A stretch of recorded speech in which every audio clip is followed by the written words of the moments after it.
Welcome to our news highlights. This is daily news. A big blow to Kenya in Haiti as US threatens to cut funding for Kenya-led Haiti mission over UN reforms dispute.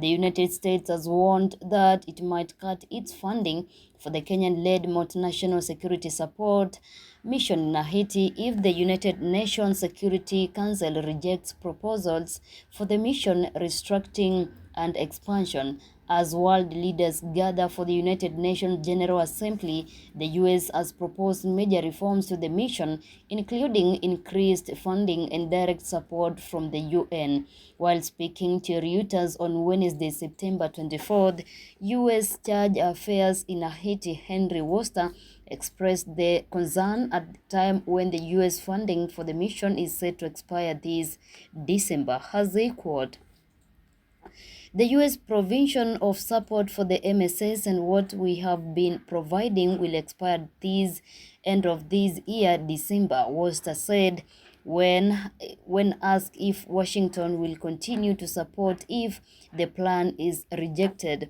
Reforms to the mission include renaming the mission of the Gang Suppression Force and increasing the troop numbers to 5,500, broadening the mandate and establishing a UN support force for Haiti. However, the proposal might not be adopted if the UN Security Council, composed of the US, China, Russia, France, and the United Kingdom, which are the permanent members with veto powers, votes to reject it. Other members including Algeria, Denmark, Sierra Leone, Slovenia, Greece, Guyana, Pakistan, Panama, Korea, and Somalia. The Kenya-led MSS deployed in Haiti in June last year, but has struggled to make progress in curbing violent armed gangs, some classified as terrorist organizations by Washington in and beyond Port-au-Prince. Built through voluntary contribution from the member states, the mission has faced shortages of armed troops and equipment such as armored vehicles. About 1,000 troops have been deployed, short of the target of approximately 2,500.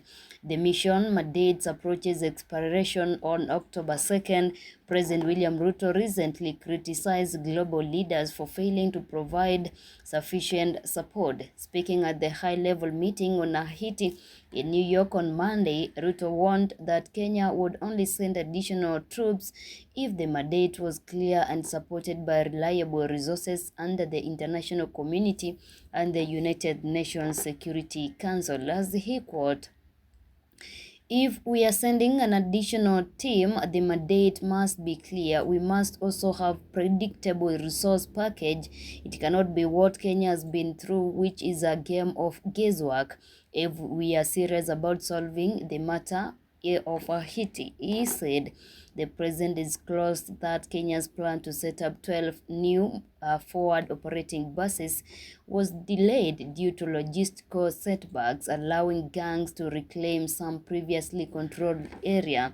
UN data indicated that a true trust fund for the original mission has been $113 million, that is 14.6 Kenyan money billion, mostly from Canada, with the US second at 15 million.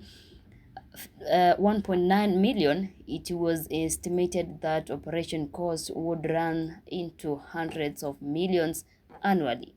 My good name is Mercy. Continue watching our news. Goodbye.